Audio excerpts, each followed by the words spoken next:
नमस्कार विद्यार्थी आणि पालक मित्रांनो. आता तुमच्यापैकी बऱ्याच विद्यार्थ्यांचं स्वप्न आहे आर्म फोर्स मेडिकल कॉलेजला ऍडमिशन घेणं.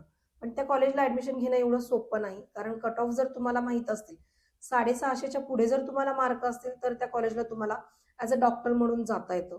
तिथून तुम्ही आर्मीमध्ये जाऊ शकताय, नेव्हीमध्ये जाऊ शकताय किंवा मग एअरफोर्समध्ये तुम्ही ॲज अ डॉक्टर म्हणून कन्सिडर केले जातात.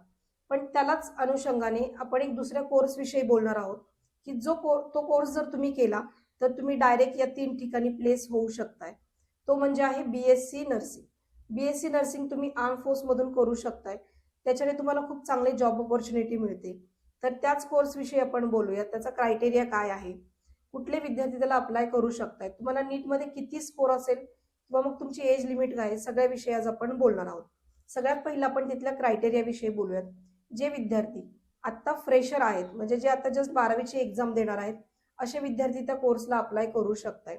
त्याचबरोबर कोणताही रिपीटर विद्यार्थी ते अप्लाय करू शकत नाही. फ्रेशच तुम्हाला असावं लागतं, तरच तुम्ही तिथे ऍडमिशन घेऊ शकताय.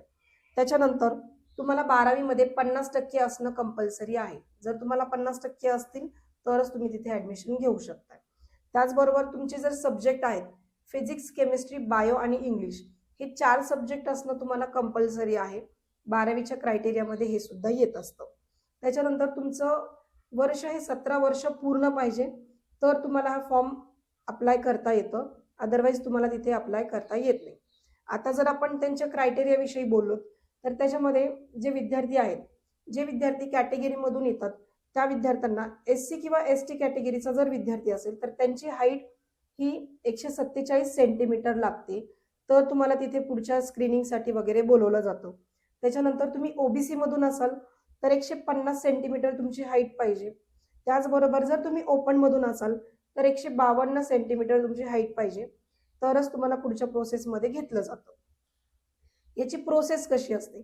सगळ्यात पहिलं तुम्हाला नीटची एक्झाम देणं कंपल्सरी आहे. विदाऊट नीटच्या एक्झाम तुम्ही तिथे ऍडमिशन नाही घेऊ शकत.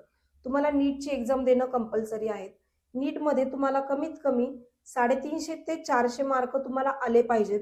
त्याच वेळेला तुम्ही त्यांचे ऍप्लिकेशन फॉर्म भरू शकताय. MNS नावाचे ऍप्लिकेशन फॉर्म्स असतात, ते तुम्हाला फॉर्म भरावे लागतात.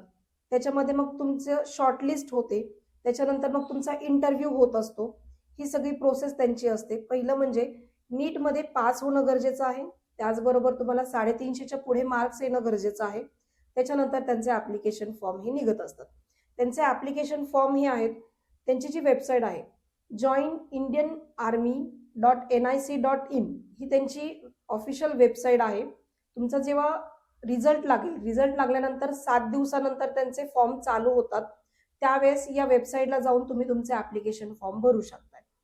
तुमचं जर सिलेक्शन झालं आणि तुम्ही जी डिग्री कंप्लीट केल्या तुम्हाला लगेचच गव्हर्नमेंट जॉब इथे मिळू शकतो.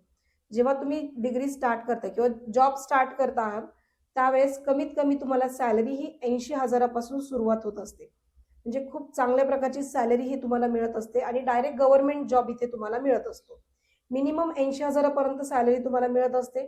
मॅक्सिमम मग 2 ते 2.5 लाखापर्यंत तुम्हाला मंथली एवढे पैसे तिथे मिळत असतात. म्हणजे खूप चांगल्या प्रकारे इथे संधी उपलब्ध आहे. बऱ्याच विद्यार्थ्यांना माहीत नाही, कट ऑफ पण यांचे एवढे जात नाही. सो जे विद्यार्थी आता स्टेटचे फॉर्म भरत असतील त्यांनी हा एक BSc नर्सिंगचा ऑप्शन ठेवा, की जेणेकरून डायरेक्ट तुम्हाला गव्हर्नमेंट जॉब इथे मिळू शकतो. ओव्हरऑल इंडियामध्ये जर आपण बघितलं 220 यांच्या सीट्स आहेत आणि 7 यांचे कॉलेजेस आहेत. फक्त आर्म फोर्स मेडिकल कॉलेज नसून ऑल ओव्हर इंडियामध्ये यांचे 7 कॉलेजेस आहेत. महाराष्ट्रामध्ये यांचे 2 कॉलेजेस आहेत. एक म्हणजे पुणे, 2 म्हणजे मुंबईला पण यांचं एक कॉलेज आहे. त्याच्यानंतर कोलकातामध्ये आहे, त्याच्यानंतर बँगलोरला आहे, त्याच्यानंतर न्यू दिल्लीला आहे आणि लखनौला आहे. 7 कॉलेजेस त्यांचे आहेत. असे टोटल मिळून 220 सीट्स तुम्हाला इथे बघायला मिळते. तर जे विद्यार्थी फक्त स्टेटचा फॉर्म भरून बसू नका. हातामध्ये ऑप्शन असू द्या, की जेणेकरून तुमची चांगली प्लेसमेंट झाली पाहिजे. वर्ष वाया न जाता चांगल्या कॉलेजला तुम्हाला ऍडमिशन मिळालं पाहिजे. तर ज्या विद्यार्थ्यांना गव्हर्नमेंटला जाण्याची इच्छा आहे किंवा मग आर्मीमध्ये जर जाण्याची इच्छा असेल, MBBS एवढं सोपं नाहीये. जे विद्यार्थी कमी स्कोरला आले तर त्यांनी हा एक ऑप्शन म्हणून ठेवा. आणि व्हिडिओच्या खाली आमची एक डिस्क्रिप्शनमध्ये आमची व्हॉट्सअपची लिंक दिलेली आहे. कुठलीही तुम्हाला क्वेरी असेल, खाली नंबर स्क्रोल होत आहे, त्याच्यावर तुम्ही कॉल करू शकताय आणि डिस्क्रिप्शनमध्ये जी व्हॉट्सअप लिंक आहे त्याला तुम्ही जॉईन होऊन पुढचे सगळे नोटिफिकेशन तुम्हाला व्हॉट्सअप ग्रुपला मिळून जातील. So thank you.